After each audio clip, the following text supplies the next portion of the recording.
Once you open up one of your courses, you're going to default it to your materials. We'll talk more about how you add materials to Schoology. Next, when you click Updates, this is like announcements. So if you want to make an announcement that there's no school on Friday or that a holiday is coming up, you would make that announcement in there. Gradebook is available, and if a student receives a grade within Schoology, you will see it appear here, but please remind students that this is not where their grades are located. They do need to go to the grade portal to find their official grades. Grade setup, the only thing that you're going to adjust in here would be the categories, and you can choose to add a category on the top right corner. Grading periods and final weights are put in or inputted through the district. Mastery is a cool concept that we hope to implement in the future.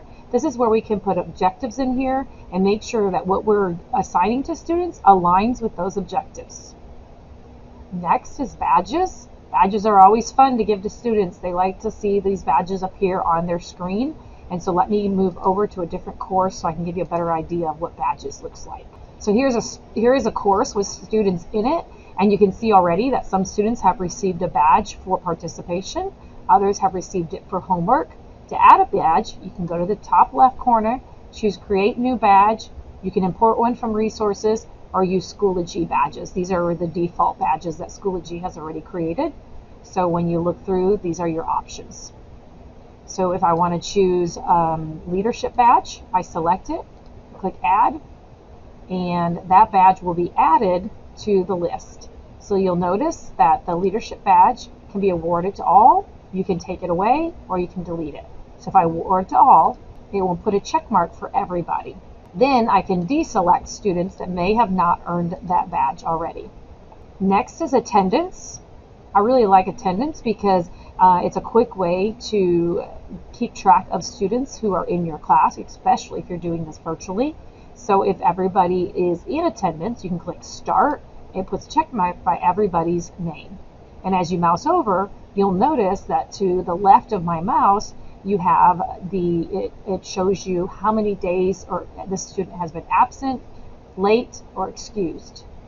So if I have someone absent, I can simply deselect the check mark by clicking on it, and it changes it to absent. If they come in late, I just click it again, it turns to late. And then finally, if they give me an excuse, then I can click excuse and it identifies it there. I can also add a little note or a message if I want to for attendance. Members identifies who's all in my class. So students will automatically be added to your class. You will not need to do that. So if you get a student today, they will show up in your Schoology course tomorrow. However, we do not withdraw students. So if you have a student that is no longer in your class, to the right of their name, you can choose to unenroll. This is also where you can change their password, preview their course, or send a message. Please keep in mind though, send message is turned off at this point, so that will not work at this point. And finally, if you want to add a teacher as a co-teacher, you'll add them as a member and then make them an admin. This will give them the same rights as you. Next are analytics. This will identify when students last used Schoology, last course materials that were accessed, and then the total time that that person was in Schoology. And then it also identifies the date that they did this. I'm going to go up to the top left and use my Breadcrumb Trail so that I can click on the course and backtrack to where I was.